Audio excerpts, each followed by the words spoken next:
It's time to meet Addis. He's just an ordinary bloke who wants to fulfil his dream of becoming an air marshal. You know, those guys on planes who are supposed to foil terrorist operations?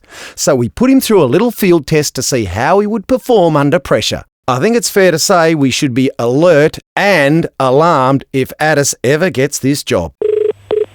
Hello? Yes, good morning. Can I speak with Addis Lucena, please? Yes. Addis, I'm Senior Detective Toby Newport calling from the Australian. How are you this morning? Yeah, not bad. I look after the recruiting side of things for the.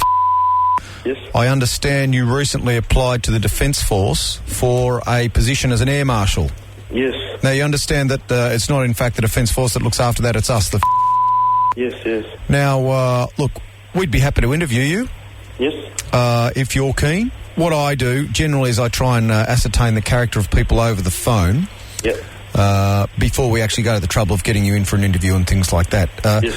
How would you describe your general temperament? Are you a calm fellow, would you think, or? I work at the club in the city, so I tend to get abused a lot, and I just sit there, don't do nothing, just call my supervisor, anything can happen, so Okay. I look big, and I know people call me scary as well, but no, I never tend to do that like that to anyone. So. Okay, well, that's one side of it, of course, is because we don't want to alarm passengers by having big, scary gorillas on planes intimidating everyone. You know what I mean?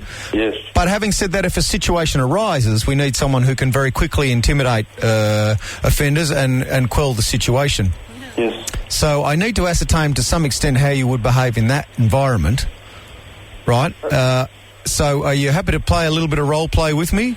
Yeah, I am actually, yeah. All right, so look, one of the key strategies we have in any situation that involves, particularly with someone who's behaving abnormally or threatening other passengers, is to intimidate them so that they actually go from a position of domination to a position of fear. Yes, exactly. Okay? And it usually involves screaming at them in a very aggressive and confrontational tone. Yes.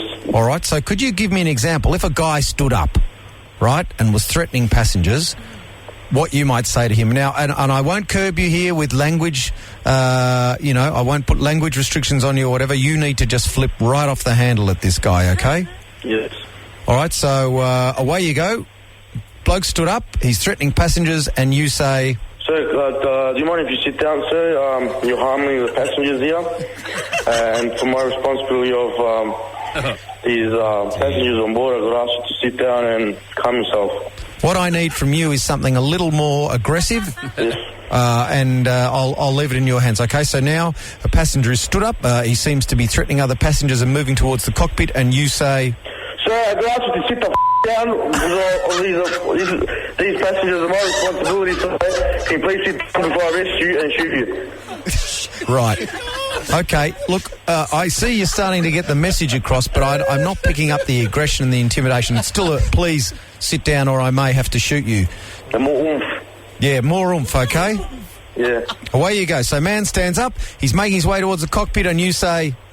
Sir, sit down before I blow your head off. No. Think about other things like, apart from blowing the head off, other ways you could perhaps maim him, all right? Yeah. All right, have a go at that.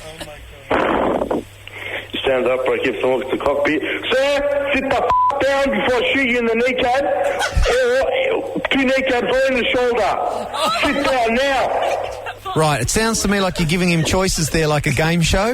Do you feel you've got something more in you? I've got my limits, but in this job, obviously, need to have limits, so... Yeah, but give it a shot for me. I think you'll get there.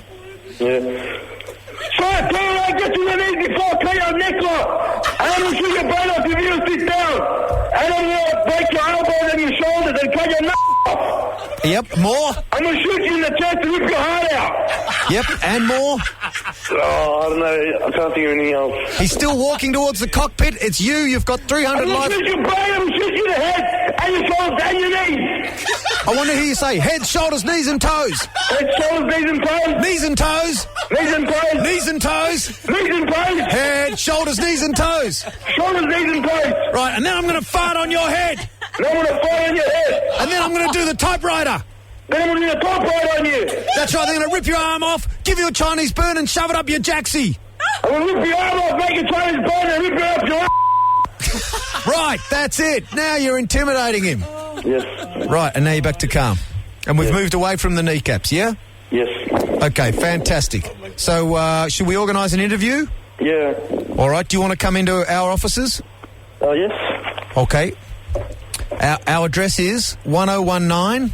1019. Fox FM. Oh, my God.